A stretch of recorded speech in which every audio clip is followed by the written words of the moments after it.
আওয়ামী লীগের লোকজন বিদেশি চ্যানেলে আপনি বলছিলেন তারা সেখানে যদি কথা বলতে চায় এবং কথা বলতে আগ্রহী হয়, দেশি চ্যানেলে তারা যায় না নাকি সুযোগ পায় না?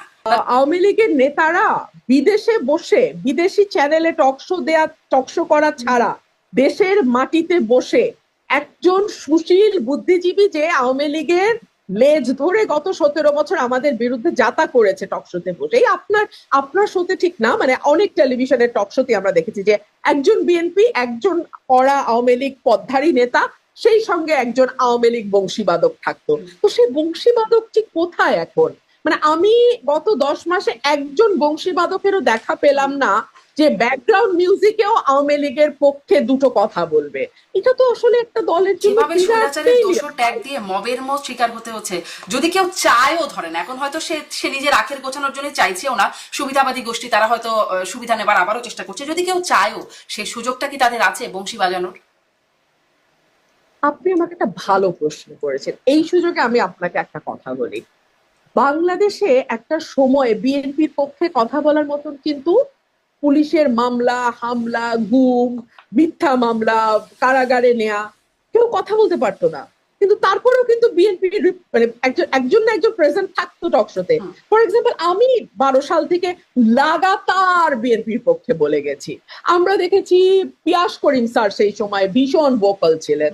আই এম টকিং অ্যাবাউট 2010, 11, 12 এর কথা। হ্যাঁ, আমি সেই সময় আমার আরো কিছু সহকর্মীর কথা বলতে পারি যারা কিন্তু লাগাতার কথা বলে গেছে। কিন্তু আওয়ামী লীগে আমরা তো দলে থেকে দল করে, আমার নামে তো হত্যা মামলাও আছে, কিন্তু কথা তো বন্ধ হয় নাই। আপনি কি মনে করেন আসলে কেন পান না? মানে আওয়ামী লীগের লোকজন বিদেশি চ্যানেলে আপনি বলছিলেন তারা সেখানে যদি কথা বলতে চায় এবং কথা বলতে আগ্রহী হয়, দেশি চ্যানেলে তারা যায় না নাকি সুযোগ পায় না? তাদেরকে ডাকে না, তাদেরকে ডাকতে বাধা দেওয়া হয়? আমি আমি আমি আমি কিন্তু ব্যক্তিগতভাবে চ্যানেলগুলোর সাথে কথা বলেছি। চ্যানেলগুলো কিন্তু অ্যাপ্রোচ করে না, তাদেরকে। অ্যাপ্রোচ করলে তারা অ্যাপ্রোচ করলে কথা বলবেন না কেন? বরং তারা বিবিসি তে কথা বলছেন, বিভিন্ন জায়গায় কথা তো বলছেনই, এমন তো না যে কথা বলতে চান না।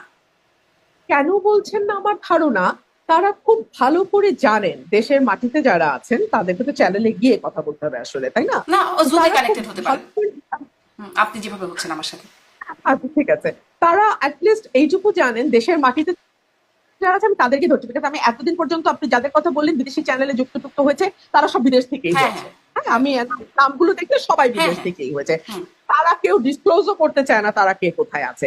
কিন্তু বাংলাদেশ থেকে যদি কেউ হয় তাহলে তার একটা, মানে ডেফিনেটলি তারা স্বীকার করুক আর না করুক, deep down, deep inside they know it very well that what they have done was really brutal. তারা যেটা করেছে সেটা আসলে কোনো সভ্য দেশে একটা ক্ষমতায় থাকা সরকার করতে পারে না।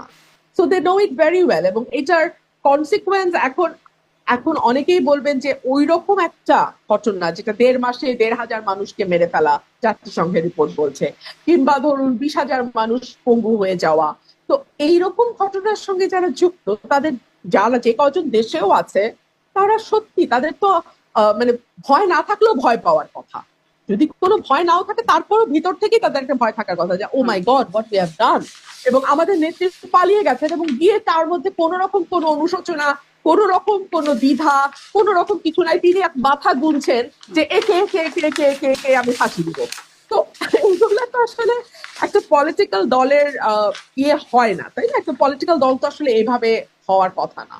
জি, তা তো বটেই, সেটা তো হওয়ার কথাই না। কিন্তু আমি আসলে এটাও জানতে চাইছিলাম যে তারা যদি চায় তাদের কথা বলার সুযোগটা কোথায়? তাদের রাজনৈতিক কর্মকাণ্ডও নিষিদ্ধ, গণমাধ্যমেও খুব তাদের অ্যাক্সেস নাই। আচ্ছা, আমি আপনাকে বলি, গণমাধ্যমে তাদের অ্যাক্সেস নাই, কথা বলা নিষিদ্ধ। আপনার নিশ্চয়ই মনে আছে যখন সব বন্ধ হলো আমি আমার নিজের একটা চ্যানেল রুমিনস ভয়েস খুলে নিজে নিজে কথা বলতাম, বলেছেন, হ্যাঁ। সেটাও তো তারা করতে পারেন, তাই না? আমরা কিন্তু তাদের কাউকে সেরকম তেমন বলেন মনে হয় এরকম দু একজনের কথা, তারপরে সেখান থেকে বেছে বেছে সংবাদ করা হয়। আমি দেখি গণমাধ্যমে সেখান থেকে সংবাদ হয়। সাবেক প্রতিমন্ত্রী, তথ্য প্রতিমন্ত্রী আরাফাত, তার কথাও বিভিন্ন জায়গায়, বিবিসি সহ বিভিন্ন জায়গায় তাদের সেখান থেকে কথা বলেন। যাই হোক, সেটা তারা কতটুকু বলেন বলেন না, সেটি না হয় তাদের উপরে ছেড়ে দিলাম।